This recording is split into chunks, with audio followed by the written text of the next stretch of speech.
Why do I dislike Stadler Multiple Units? Let's start off with what is a multiple unit. A multiple unit is a self-propelled train formed of one or more coaches and when coupled together can be driven by a single driver. I dislike the majority of Stadler multiple units because of the uneven source, which makes it disconcerting since you climb up and down these are the steps on the inside of the trains to the seats, which makes them feel less safe since you have more dents in the frame, which adds in weakness. You have to step up to cross between the coaches on Stadler units, which makes them less accessible than 1115mm trains such as the Class 345s, 378s, 387s, 700s, 710s, which all have level boarding and no steps between units. Also the 345s, 378s, 387s, 700s and 710s level boarding system is much simpler and therefore much more reliable than the Stadler system, which if the Stadler system fails, it could lead to a train blocking a busy railway for days until they can get maintenance out to fix the unit in situ, which would cost a lot more than being able to move a unit back to depot and makes the Stadler units over their full life more expensive than CAF, Alston, Siemens, who makes the best trains, and Hitachi units. The Stadler level boarding prevents enhancements to loading age, whereas other train builders allow enhancements to the loading gauge. The Stadler door systems are very unreliable according to Rail Forums UK about the new Class 777s built by Stadler. There are some reports of them only achieving between 200 and 300 miles between failures versus the Class 507s and 508s, which are getting around 18,000 miles between failures according to Rail Magazine and Solomon C. Also apparently Emergency Rail is considering getting their money's up for the 777-1s because of their unreliability according to the BBC. Also, Stadler units only have a range of between 15 and 900 miles off the electric line compared to other modern units, which are 1,600 miles. The Class 717 to 0 cities would be much better for the work which the 777s do, as the 717s can reach the max speed of 85 miles per hour on the Merseyrail network between Little South Parkway and Hunts Cross, which the 777s cannot do. According to the BBC, the Stadler is struggling to maintain the trains they build. The Class 231s built by Stadler should not exist because other units can do the job far better than the 231s can do, and also emit less emissions than the 231s at the same time. The 755s and 756s can do the job of the 231s much better than, and with lower fuel usage than the 231s. The 231s are and diesel electric multiple units.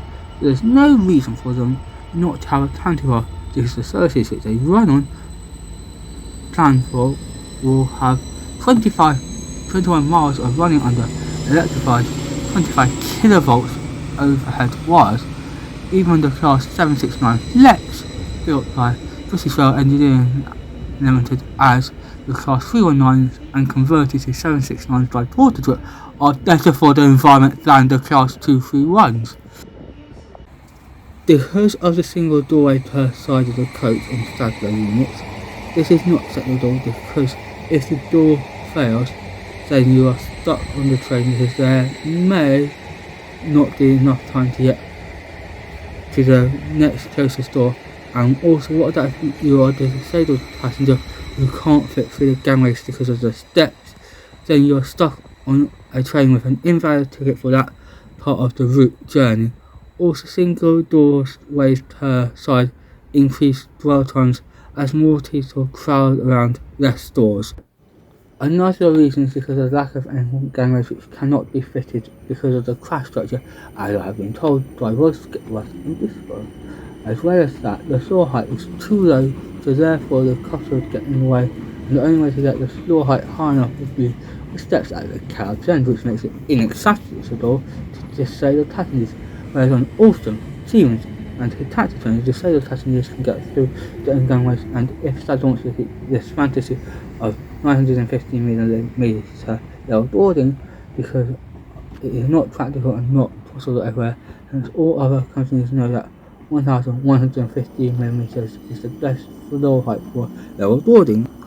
Drivers of Stadler units say they have poor visibility, which could lead to an increased number of operational incidents such as stag, signal past danger, which could be exacerbated by their harsh lighting and funny sounds. Some drivers say they struggle to climb the inclines on the Croydon surrounding compared to the Bombardier CR4000s.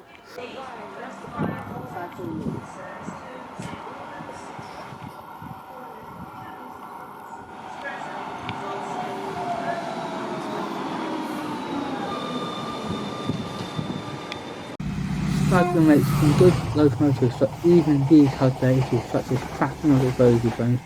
Currently, this is only affecting the Class 68s, but the defect could spread to all of the Stadler locomotives. People in the overrating of Stadler locomotives and multiple units seem to have glossed over this fact, and like to point out the failures of the Alstom and Hitachi trains and not of the Stadler trains.